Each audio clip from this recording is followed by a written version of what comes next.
Afternoon ma'am. शिखा, कैसी हो? अच्छी हूँ मैं। आप कैसे हो? पूरा नाम बताओ अपना।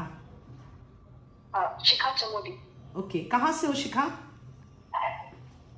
मैम मैं उत्तराखंड से हूँ प्रॉपरली, लेकिन पढ़ाई लिखाई तो राजस्थान में हुई है। ओके, और मेरे से कौन से बैच में थी तुम? मैं 06 इंग्लिश स्पेशल 06 बैच में। इंग्लिश स्पेशल 06, वही लगभग एकदम लॉकडाउन लगा था उस समय शुरू हुआ था। हाँ जी वही बैच। क्योंकि मुझे याद है लॉकडाउन, बिल्कुल सख्त लॉकडाउन शुरू हो गया था, तो आपका बैच पहला था जो लॉकडाउन में चला था। और उसी समय हमने स्मार्ट बोर्ड लिया था। हाँ जी। और सारे नोट्स जो वॉल्यूम 1 के बाद में क्लास नोट्स जो बना रही थी, आपके क्लास के पीडीएफ सारे हैं वो। हाँ जी, वो हमारी क्लास के पीडीएफ से सब मतलब एरर डिटेक्शन वगैरह वो उसी टाइम क्लास में ही होता था। अच्छा, कितने लाए हो इंग्लिश में आप? मैम मेरे 195 मार्क्स है इंग्लिश में। 195? हाँ जी। 195 मार्क्स इंग्लिश में आउट ऑफ 200? हाँ जी मैम। तुम्हें पता है तुमने क्या कमाल कर दिखाया है? मैम सब आपकी गाइडेंस की वजह से हुआ है। आपकी बुक्स वगैरह सब कुछ इतना तकलीफ था कि और कहीं जाने की जरूरत ही नहीं पड़ी। बहुत खुश हो बेटा, बहुत अच्छा लगा कि आपका रैंक क्या है? 118। 118। इसका मतलब कहीं थोड़ा बहुत बाकी में थोड़ा मार खाए हो बाकी सब्जेक्ट में। हाँ जी, मैथ्स वगैरह में। ओके, क्योंकि अगर 195 के लगभग और ले आते तो आप कमाल ही कर चुके होते। एनीवे, लेकिन घर में सब लोगों का क्या रिएक्शन है आपके रैंक को देखकर, आपकी खुशी को, आपके सिलेक्शन को देखकर क्या रिएक्शन था?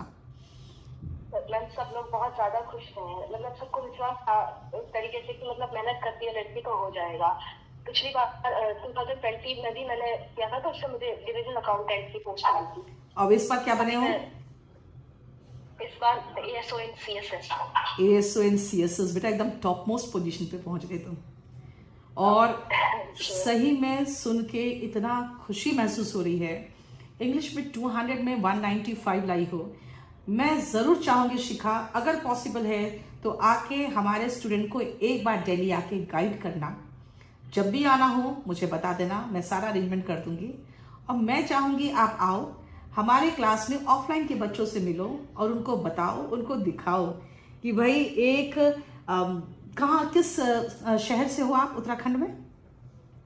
उत्तराखंड में चमोली डिस्ट्रिक्ट में एक गांव है चमोला। देख लो, एक छोटे से गांव में रह के और तुम जब ये कमाल कर सकती हो तो कोई भी कर सकता है। और ऐसे में देखती हूँ शिखा, ऑनलाइन में लड़कियां बहुत एक्टिव रहती है। मेरे क्लास में मैं देखती हूँ इतना चटर पटर करती रहती है वो लोग, इतनी बातें करती है और इतने कमेंट्स करती है, मैं भी थक जाती हूँ कमेंट्स का जवाब देके। लेकिन बहुत अच्छा लगता है ऑनलाइन के ज़माने में। ये अच्छी बात है कि आप जैसे छोटे शहर के, छोटे गांव के बच्चों को भी ये मौका मिल रहा है कि उतने दूर रह के भी अच्छे टीचर से पढ़ सके। और सच बताओ शिखा, बोलो।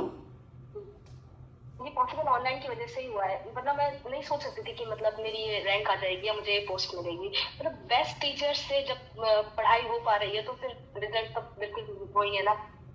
और आपने बुक कौन कौन सा फॉलो किया? वो क्लास नोट्स का जो पीडीएफ हम देते थे आपको वो तो अलग चीज है, उसके अलावा बुक्स कौन सा फॉलो किया?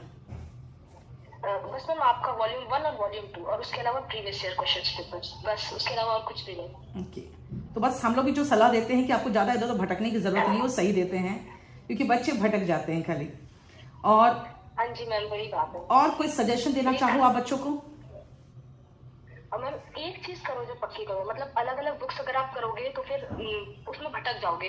जो आप पढ़ रहे हो, चाहे एक बुक हो चाहे 2 बुक्स, उनको ही लगातार रिवीजन करते रहो, उन कॉन्सेप्ट्स को बिल्कुल पक्का कर लो। क्योंकि अगर आपका बेस मजबूत है तो फिर मतलब अगर थोड़े बहुत कॉम्प्लिकेटेड क्वेश्चंस आ भी जाएंगे तो वो आप सॉल्व कर लेंगे। लेकिन अगर बेस स्ट्रांग नहीं है तो नहीं हो पाएगा। बस वही बात है। और आपकी बुक्स में तो मतलब जिस टाइप के एग्जाम्स में क्वेश्चंस आते हैं बिल्कुल उसी टाइप के मिल जाते हैं जो टाइप्स है क्वेश्चंस के, तो फिर और कहीं जाने की जरूरत ही नहीं है। और तुम्हारे बैच में ही मुझे याद है कि स्मार्ट बोर्ड जब आया तो मैंने पीडीएफ बनाना शुरू किया था। तो बैच नंबर 6, 7, 8 के बाद वो बुक तैयार हो गया था जो आज क्लास नोट्स के रूप से फेमस है। तो 6 नंबर बैच मुझे खासकर बहुत अच्छे से याद है, क्योंकि एकदम लॉकडाउन शुरू होने के बाद पहला बैच वही बना था। और शिखा, आपने अपने माता पिता के साथ साथ हमारा भी नाम रोशन किया, इसके लिए मैं तुम्हें थैंक यू बोलूंगी, क्योंकि पढ़ाते तो हम बहुतों को है, लेकिन जो मन से और शिद्दत से पढ़ता है ना, तो वही रैंक देता है और वही सिलेक्शन पाता है और वही अपने बड़ों का नाम रोशन करता है। शिखा, और कुछ आप देना चाहोगे, कुछ अपने बारे में और बताना चाहोगे? अपने बारे में तो अभी मैं पोस्टेड हूँ आईपीएच ऑफिस में, हिमाचल प्रदेश में, डिविजनल अकाउंटेंट की पोस्ट पे। ओके। और तो क्या बताऊँ, बहुत अच्छी जगह है यहाँ हिमाचल वगैरह, मतलब ओके। मेहनत करें तो सब कुछ हो जाता है, मतलब पॉसिबल है कुछ। और एज कितनी हुई तुम्हारी अभी? 22। 22। बेटा जानती हो, सबसे पहला इंटरव्यू मैंने आपका लिया, पता है क्यों?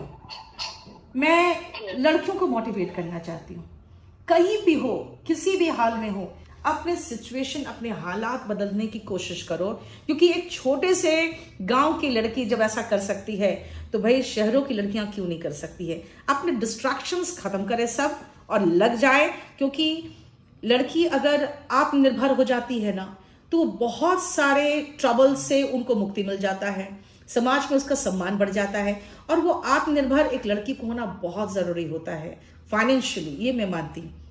बहुत खुश रहो बेटा। और आपका अगला क्या कदम होगा?